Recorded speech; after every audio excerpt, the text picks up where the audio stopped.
सदर मुमलिकत आरिफ अलवी ने 6 नवंबर को इलेक्शन कराने की तजवीज़ दे दी। Chief election commissioner Sikandar Sultan Raja को खत में लिखा, इलेक्शन कमीशन असम्बलियों में एक ही दिन इलेक्शन के लिए आला अदलिया से रहनुमाई ले। इलेक्शन कमीशन आज़ादाना मुनसिफाना इंतखाबात के इनेकाद के लिए आइनी और कानूनी इक़दाम की पाबंदी करे। इंतखाबात की तारीख का ऐलान करना इलेक्शन कमीशन का इख्तियार है। मरदमशुमारी के बाद हल्का बंदियाँ आइनी अमल का हिस्सा है।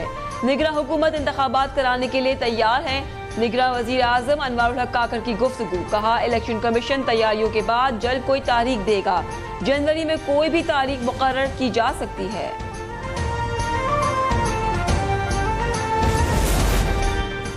आइन के मुताबिक आम इंतखाबात की तारीख का ऐलान इलेक्शन कमीशन का इख्तियार है। वफाकी वज़ीर कानून इंसाफ अहमद इरफान ने वाज़े कर दिया, सूबाई वज़राए कानून से मुलाकात में कौमी और सूबाई इंतखाबात एक ही दिन कराने पर गौर, शफाफ इलेक्शन पर सलाह मशवरे।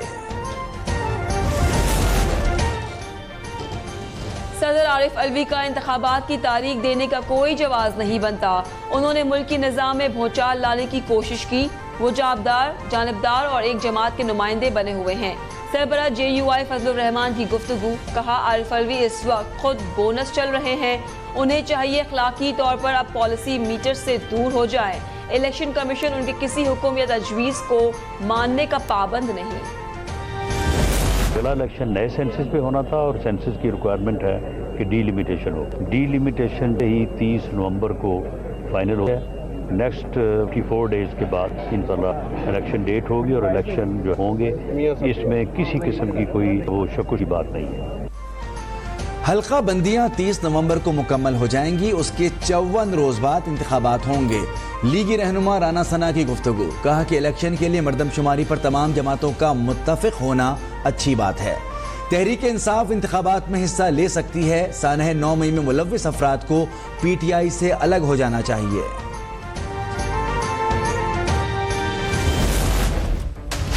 इलेक्शन कमीशन को भी नहीं पता इंतखाबात कब होंगे, मगर आप एक जमात तारीख दे रही है, इसीलिए हम लेवल प्लेइंग फील्ड की बात कर रहे हैं।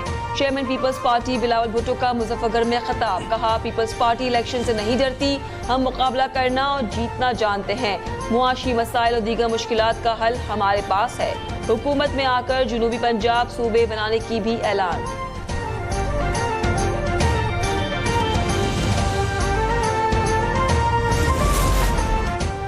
मुल्क के सुप्रीम ऑफिस की जानिब से एक बार फिर अवाम को तकसीम करने की कोशिश की गई। सदर का ये अमल इलेक्शन कमीशन के आइनी दायरे इख्तियार में मदाखलत है। तर्जुमान इस्तेहकाम पाकिस्तान पार्टी फिरदौस आशिक अवान का रद्द अमल, कहा कि ओवरडेटेड प्रेसिडेंट की ओवरडेटेड एडवांस मुल्क की बदनामी का बाइस है। Army chief general Asim Munir की तुर्क सदर तैयब रजब उर्दुवान से मुलाकात। तुर्क जनरल स्टाफ की कमांडर और बरी और फ़िज़ाई अफ़वाज की कमांडर समेत आला हुकाम से मुलाकातें। दोनों ममालिक के दरमियान मुख्तलिफ शोबों में ताउन बढ़ाने पर इत्तेफाक। आर्मी चीफ ने खत्ते में अमन व इस्तेहकाम बरकरार रखने के लिए तुर्क फौज को कोशिशों को सराहा। ऑपरेशनल कराची में कुंडा माफिया के खिलाफ कार्रवाइयां जारी की। इलेक्ट्रिक के अमले ने सुरजानी में कुंडा माफिया की PMTs नाकारा बना दी।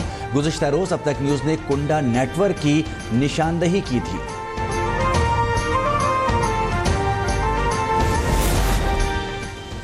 मुल्क भर में बिजली चोरों के खिलाफ क्रैकडाउन जारी। 3181 बिजली चोरों के खिलाफ मुकदमा दर्ज। 76 करोड़ रुपए के जुर्माने आयद। मुख्तलिफ कार्रवाइयों में 454 अफराद धर लिए गए।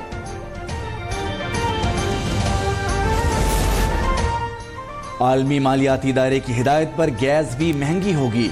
निगरां हुकूमत ने टैरिफ बढ़ाने का फैसला कर लिया। IMF ने रवा माली साल की पहली सहमाही से इतलाक करने का मुतालबा कर दिया। हुकूमत सिफारिशात मुरतब कर रही है, ECC इजलास में पेश की जाएंगी।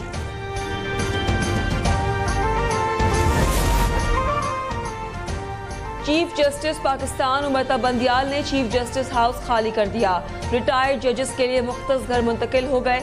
वो 16 सितंबर को रिटायर हो जाएंगे। नामजद चीफ जस्टिस काजी फैज ईसा 17 सितंबर को चीफ जस्टिस के ओहदे का हल्फ उठाएंगे। हल्फ बर्दारी से पहले चीफ जस्टिस हाउस शिफ्ट हो जाएंगे। सुप्रीम कोर्ट बार एसोसिएशन का चीफ जस्टिस के एजाज में शाइया। जस्टिस उमर अता बंदियाल ने अपने खिताब में कहा कि सुप्रीम कोर्ट ने आइन की पासदारी ही नहीं की, उसका तहफ़्फ़ुज़ करना भी है। जब चीफ जस्टिस बना तो साथ ही एक तलातुम था, मेरा उस अजीम इदारे से वो ताल्लुक़ नहीं रहेगा जो इतने साल रहा। मुस्लिम लीग नून का 16 सितंबर को यौम निजात मनाने का ऐलान। अता तारर ने कहा, इस वक्त अदलिया भेस बदलकर काम कर रही है, अदालती बेंच मुशावरत से नहीं बनाए जाते। चीफ जस्टिस ने अपनी सास का केस सुनकर कानूनी खिलाफ वर्जी की, तहकीकात के बजाय ऑडियो मुबैना करार देकर केस खत्म कर दिया।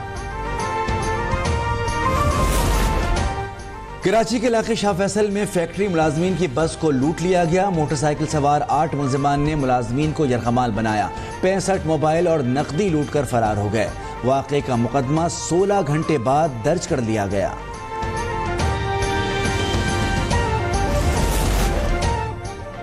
मुल्क भर में डेंगू के वार जारी। सिंध में डेंगू के 15 नए मरीज रिपोर्ट। रवा माह सूबे में डेंगू से मुतासरा मरीजों की तादाद 153 हो गई।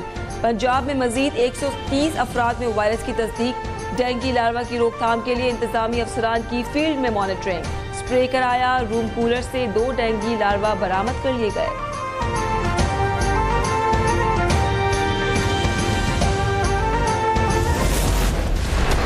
एशिया कप के सुपर 4 मरहले में पाकिस्तान श्रीलंका मैच में सेमीफाइनल की हैसियत इख्तियार कर गया। दोनों टीमें कल कोलंबो में आमने सामने होंगी। बारिश के बाइस मैच ना हो सका तो बेहतरीन रन रेट पर श्रीलंका फाइनल में पहुंच जाएगा। भारतीय टीम पहले ही फाइनल में पहुंच चुकी है। पाकिस्तान का pace attack disturb. Fast bowler Naseem Shah Asia Cup से बाहर हो गए। फास्ट बॉलर भारत के खिलाफ मैच में कंधे की इंजरी का शिकार हुए थे। जमान खान ने मुतबादल के तौर पर टीम को ज्वाइन कर लिया। टीम मैनेजमेंट के मुताबिक हारिस रऊफ की इंजरी में बेहतरी आ रही है।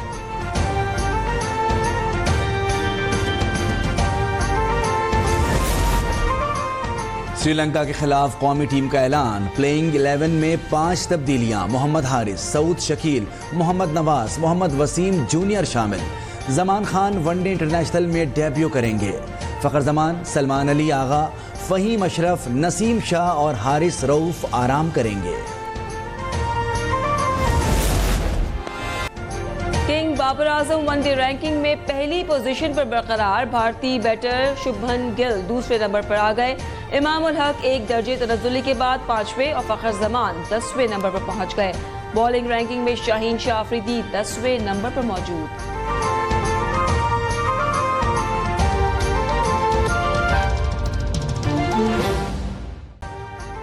अभी सब्सक्राइब करें ताकि कोई खबर रह न जाए।